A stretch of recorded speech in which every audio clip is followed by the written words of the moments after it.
Hello my dear students, চলো আজকে আমরা খুবই গুরুত্বপূর্ণ দুইটা রুলস জেনে নিই। প্রথম যে রুলস সেটা হচ্ছে দেখো ইনাফের ব্যবহার। ইনাফ শব্দটা আগে বসবে একটা অ্যাডজেক্টিভ এবং পরে বসবে একটা নাউন। যেমন আমি যদি উদাহরণ দিই, he is strong enough, he is strong enough, তাহলে দেখো সে যথেষ্ট পরিমাণে শক্তিশালী। দেখো এই স্ট্রংটা একটা কি অ্যাডজেক্টিভ আর ইনাফ, দেখছো?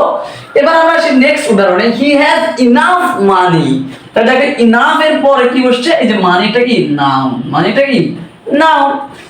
এবার আমরা সবচেয়ে গুরুত্বপূর্ণ আরেকটি রুল শিখি, সেটা হচ্ছে কি পিএডি, প্যাড। প্যাডের পরে যদি একটা ওয়ার্ড বসে, যদি কয়টা ওয়ার্ড বসে? শুধু একটা ওয়ার্ড থাকে সেটা সবসময় কি নাউন। যদি দুইটা ওয়ার্ড বসে তাহলে প্রথমটা নাউন, দ্বিতীয়টা হচ্ছে কি তোমার অ্যাডজেক্টিভ। যদি তিনটা ওয়ার্ড থাকে তাহলে প্রথমটা নাউন, দ্বিতীয়টা অ্যাডজেক্টিভ, তৃতীয়টা হচ্ছে কি অ্যাডভার্ব। আচ্ছা, এখানে গুরুত্বপূর্ণ বিষয় হচ্ছে প্যাড মিনটাই। পিতে কি? পিতে হচ্ছে প্রেপজিশন। এতে কি? এতে হচ্ছে আর্টিকেল, এ এন্ড বি এর কি। আর ডিতে কি? ডিটারমিনার। ডিটারমিনার কি দ্যাট, দোজ, দিস, এরকম আর কি, যেটা নির্দিষ্ট করে। আসলে এই সবগুলো কিন্তু ডিটারমিনার অন্তর্ভুক্ত করছে।